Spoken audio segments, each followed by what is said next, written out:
NHL Blades of Steel 99. The Blades of Steel franchise, for many, was their favourite hockey series from their childhood. The fast-paced arcade-like nature of the game made it a firm favourite for many, and so when news came that the series was making an arrival on the Nintendo 64, many fans were eagerly awaiting the 64-bit entry into the series.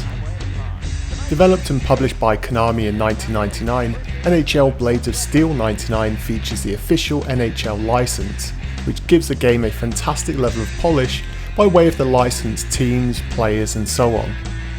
The NHL and the Players Association do shell out their license much more freely than, say, FIFA, and so if anything this was more expected than other sports-based titles.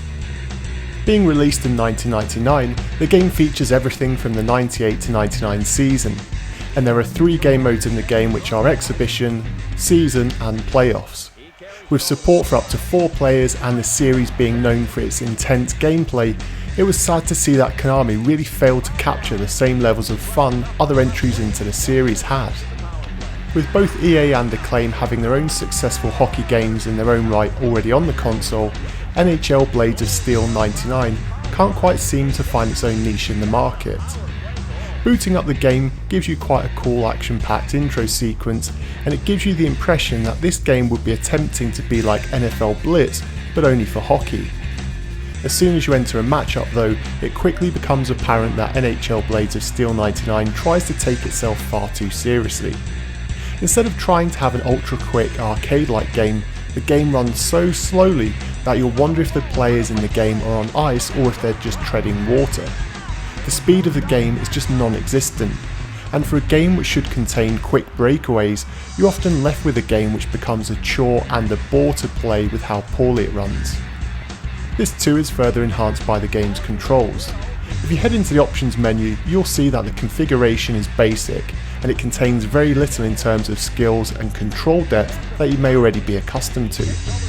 Sure, this would have made the game easier to pick up for fans expecting an arcade-like game, but the series itself and this particular game seems to want to portray itself more like a simulation now. The players handle terribly, and to do even simple turns you'll find your player taking a curve that a freight train could turn on. Okay, so you won't be able to outpace your opponents, but at least you could play a passing game, right? Well, not quite. The passing system in the game is also a mess, which in turn leads to also having a very poor shooting system. Despite having analog control, at any time you want to direct a pass or shot, it feels more like you're aiming with a NES D-pad. What should be basics in any sports title is hardly evident here, and instead your games will soon turn into a hit and hope approach.